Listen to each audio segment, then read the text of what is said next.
Welcome to the Gen Z Marketer podcast, where we have marketing conversations and everything in between.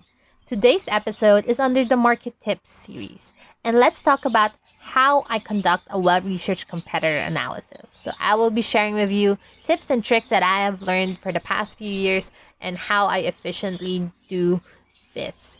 So, before we get to the episode, I would just like to thank you for your support in these past few months ever since I started the podcast. Because of your support, I was able to buy my podcast microphone, which I'm using right now, and I really, really do appreciate all of you who follow the podcast, who listen to the latest episodes, and more. So if you want to interact with me, if you want to continuously support me, please follow the podcast to get notified on the latest uploads. You can also get in touch with me at my socials at the Gen Z Marketer Podcast on Facebook, at Gen Z MKT on Instagram, and at www.genzmkt.com. Now, let's get to the main topic of this episode, which is the competitor analysis. So, as marketers, brand strategists, business owners, we know that the competitor analysis is an essential part of the market research. So, this is basically your landscape or situational analysis of the competitive landscape where your brand is competing in.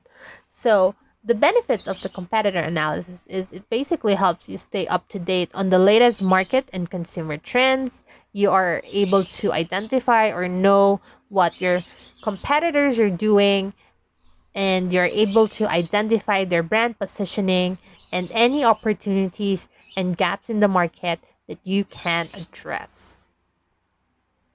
So, who are your competitors? Now, when it comes to it, the reality is everyone is your competitor. Why is that? Let's say you are a soda drink brand, and the main purpose or the main need that a soda drink brand is fulfilling is basically to satisfy a thirst or satisfy the thirst of your consumer. And if you look at it that way, soda is not the only competitor you have. Water, juice, coffee, boba tea would be your competitors as well, because all of these drinks do the same thing, which is to satisfy thirst.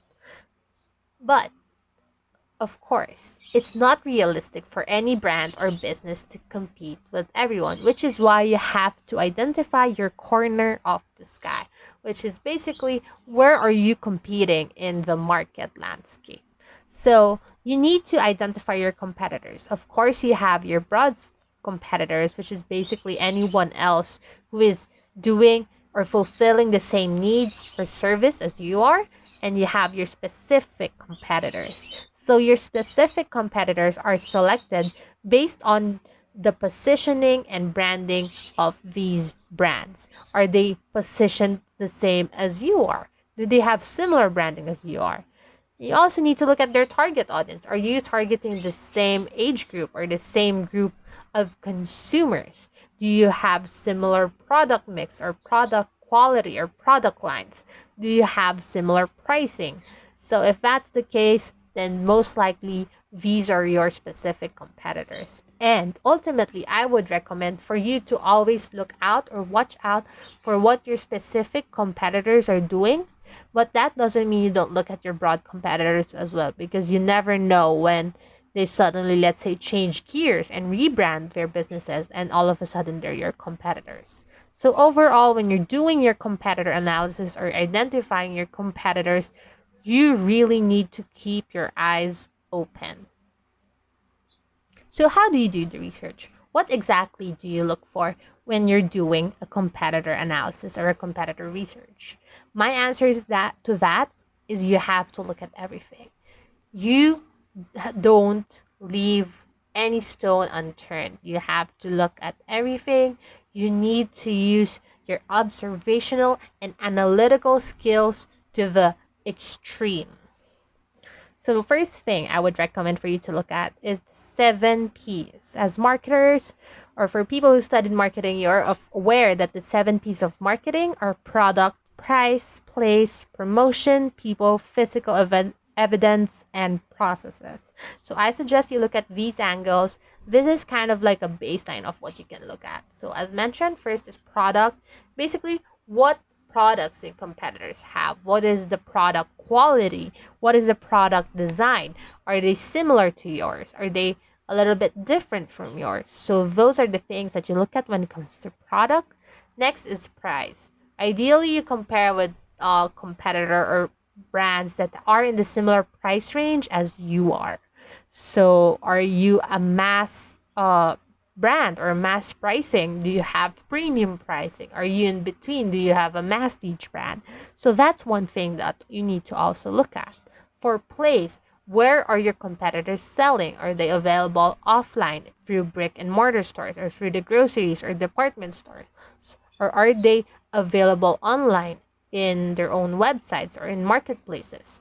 Are they a digital native brand that is exclusive online? Are they exclusively offline? Do they have both?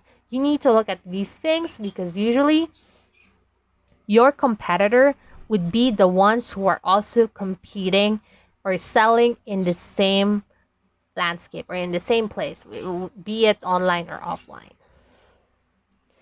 Next is to look at their promotion. Are they offering the same promos as you? Are they offering the same promotions or deals as you? Are they offering different things? Are they offering things that consumers really respond to? If so, what can you do to make that better? So that's also another important thing to look at. Next is people. People, basically their employees. Are they approachable? Are they friendly? Are they serious? Are they casual? What are their employees like? Usually employees reflect the values of the company, so that's another thing to look at. And last two are the physical evidence and the processes. So this you just really need to look at how the brand does business. So you need to, as I mentioned, use your observational and analytical skills to the extreme. Next to look at, another important thing to look at is branding. Basically, how did they position themselves in the market? What is their personality? What is their tone? What are the colors that they use or their logos or fonts that would reflect the kind of brand or the kind of personality that they have? So you need to look at all of these things. That way you are able to identify who exactly the brand is or what the brand is exactly about. And another important thing to identify is the DSI, or the dominant selling idea. So some of you may have not heard of this, some of you may have, but most of us have heard of the USP, which is the unique selling proposition. So why didn't I use the USP? Well, the reality is the USP is almost outdated or pretty much outdated because listen to it, unique selling proposition. Unique. The reality is your brand, your business is not unique because your chances are the need you're satisfying or the product or service you're providing is also offered by another brand. So there's nothing unique about it. Everyone else can offer or anyone else can offer whatever it is you're offering, which is why instead I would like to or I suggest we use the term dominant selling idea because the dominant selling idea is much more realistic and you're able to identify exactly the selling proposition or the selling idea of that business or of brands. So that's one thing you need to look at as well. The last thing that you can look at when you're conducting your competitor research is the customer feedback. So what are customers saying about the competitors or the brands? Are they saying good things? Are they saying bad things? If so, what are the bad things that are they saying? What are there any opportunities or gaps in the market or in those brands or in the current competitive landscape that your brand can address? So you need to look at these things. And of course, once you look at all of these things, you need to record them. You need to write them down. You need to save them. So where do you put your competitor analysis or your competitor research? So usually my practice or what I've done previously is I put it in the brand Bible. So that way anyone who's reading in the brand Bible, anyone who's working for the brand, be it marketing, merchandising, managers, anyone else, they would have an idea on what the competitive landscape is like and who are our competitors. So You can do definitely put that in the brand Bible, but you can also put it in another file or a master file that you can just put all your competitor reviews, analysis, and checks, and just to update those files regularly. So, okay, the competitor analysis is something that you need to continuously or regularly do. That way, you're always at the top of your game and you're always aware of the latest market trends. So when you're doing your competitor research, of course, you need to put your photos. If you have photos of online, like social media posts, of the website, of reviews, of the product lines, of photos of the actual stores, you need to put everything in it. That way, everyone has a reference or can see where your observations come from. And of course, you need to input your thoughts. What do you think about these brands? What have you seen? What do you think about their positioning? Where do you think they're going? So you need to put all of these things as well, because that's how you make an effective competitor research. Another thing that I would suggest any brand would do when doing a competitor research is, if you want to make it easier to read or quantify it, you can always do a competitive profile matrix, or a CPM.